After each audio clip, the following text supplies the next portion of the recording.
Hi everyone, you're welcome to today's class for the Principles of Artificial Intelligence. Today we'll be talking about knowledge and reasoning, and we will try to understand how they work and what we can use them for.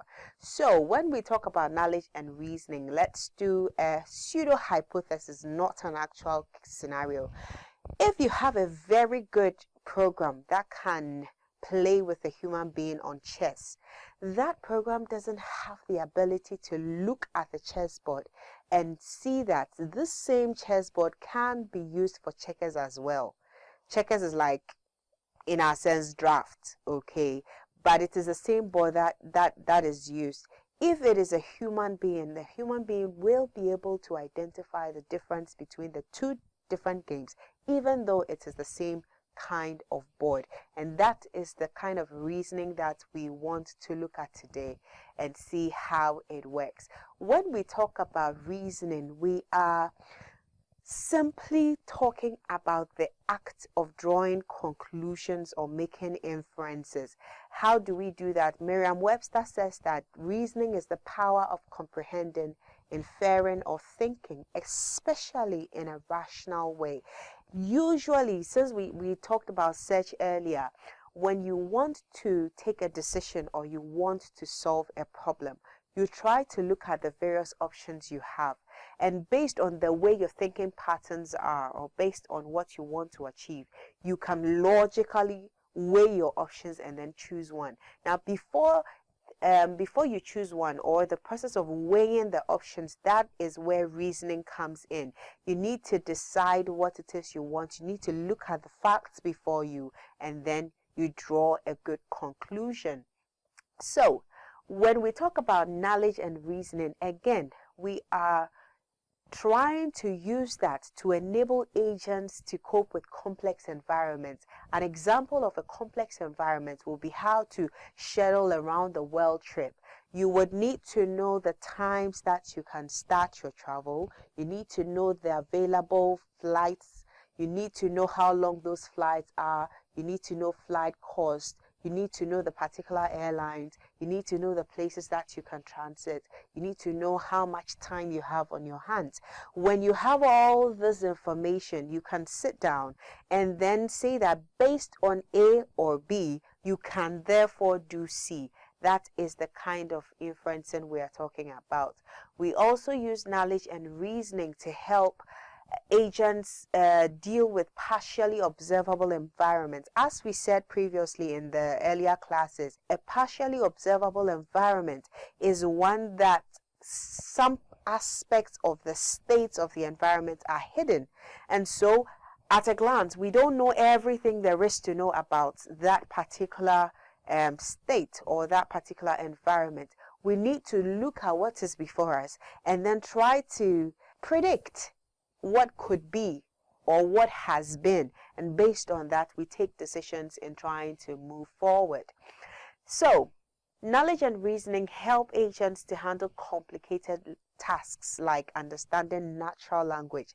We human beings, because we understand English, because we know the syntax, because we know what things mean, we assume that it is very easy to understand the languages that we speak. But actually, it is a very complicated procedure. For example, if I have a statement like, Mike opened the door, found a chair, and sat on it, what will the it in this sentence refer to?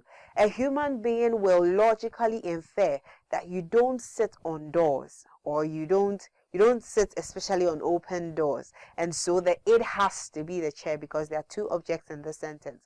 But a machine which we're trying to make intelligent will not be able to do that kind of reasoning if it is left on its own. Don't forget also that we have said previously, machines don't think, and their thinking capability is only as far as the programmer has programmed them to be. So we cannot leave things like this to chance. We need to explicitly explain to the machine how to come about such an inference, or how to use knowledge and some kind of reasoning capability to understand what the it in this sentence means. Knowledge and reasoning also help us to get more flexibility in problem solving. So if we have a course, a particular subject, and we want to choose a good textbook for it, again, we may know that we are in 2018.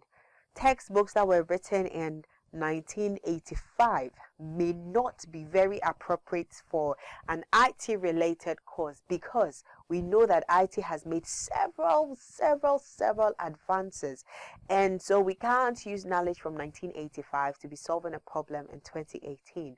Based on that, it gives us the option to look at other options or other ways of solving our problems.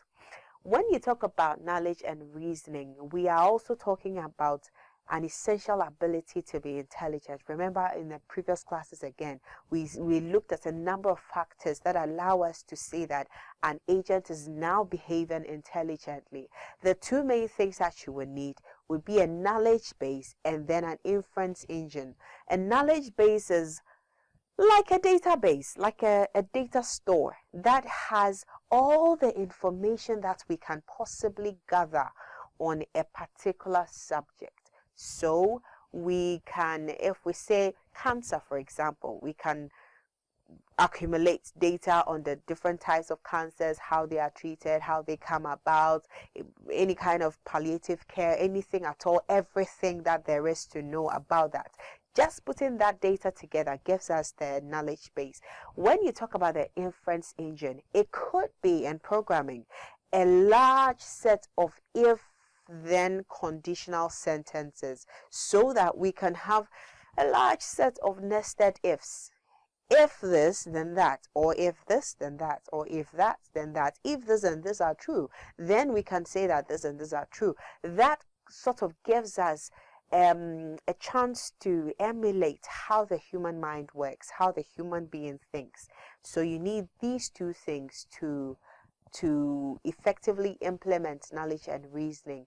Now, the inference engine, which is the thinking part of this engine, is independent of the domain. What that means is, for example, the kind of algorithms I'm using to take a decision in medical field will be similar algorithms I'll use to take a decision in the maths field, or in the natural language field, or in the physics field. It doesn't limit us to using different kinds of algorithms for the different fields. It will be about the same. If we talk about the knowledge base, that one has to be domain specific, because we cannot mix data from the biological science with data from the maths, or data from the physicist, or data from the chemist. We can't mix those kinds of data. So the knowledge base has to be domain specific, while the inference engine can be reused across the different domains that we may have. Knowledge representation helps an agent to represent the world, including the states and the actions. And then we have to be able to incorporate new percepts. If an agent encounters a certain situation that doesn't have a precedent in its knowledge base, it should be able to update itself and then incorporate the new things that it has encountered in its environment. It should also be able to update the internal representations of the world. For example, if I have a plus, and a plus means addition, and then somehow the world decides that now plus means multiplication, I should be able to update the way I'm representing. If, assuming I'm an agent, I should be able to update the way I'm representing maths, the plus in maths, and I should be able to now make it a multiplication instead of an addition.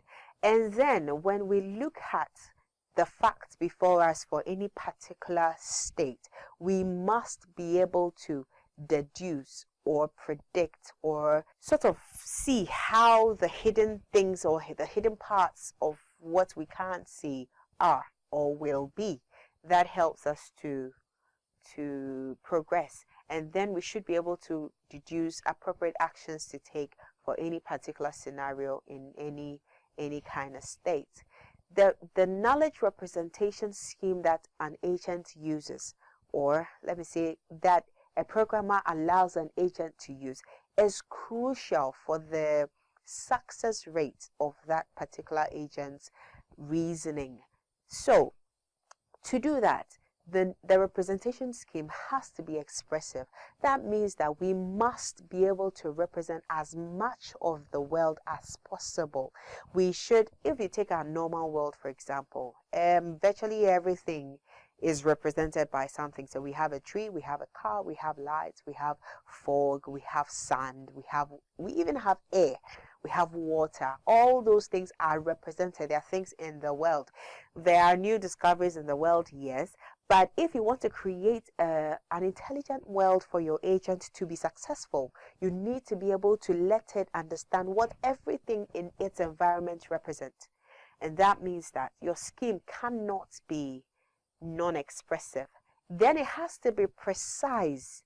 We cannot have a scheme that can have 2 or 3 or 5 possible meanings. That brings ambiguity, and that will make the agent confused. What that means is an agent may be taking different actions for the same set of data. We don't want that. We want something that is very clear. If we say A, we want it to mean A. If we say A plus B, we want it to mean A plus B. We don't want a situation where the result could be A modulus B or A minus B or A divided by B. We don't want that. A plus B has to be A plus B. So the scheme has to be very precise. It has to be regular in the sense that there is a clear mapping between the knowledge and its representation. If the cross sign goes to a plus, it has to be crossed to a plus anywhere at all in our marking scheme, in our representation scheme. If it is a cross to multiplication, anywhere at all in our representation scheme, it has to be a cross to a multiplication. We need to maintain that standard to be sure that, again, our scheme is precise, clear, and unambiguous. Then the scheme has to be adaptable. Being adaptable means that when we encounter new knowledge, we are able to update, either to add on or to delete or to modify any kind of update that we need to do. Our scheme should allow us to do that. The scheme should also be suitable for reasoning, meaning that we should be able to infer new knowledge from what we already have. It's like saying A implying B and then B implying C. We should be able to infer from our scheme that therefore A implies C. We need to be able to create new knowledge out of the existing knowledge that we have.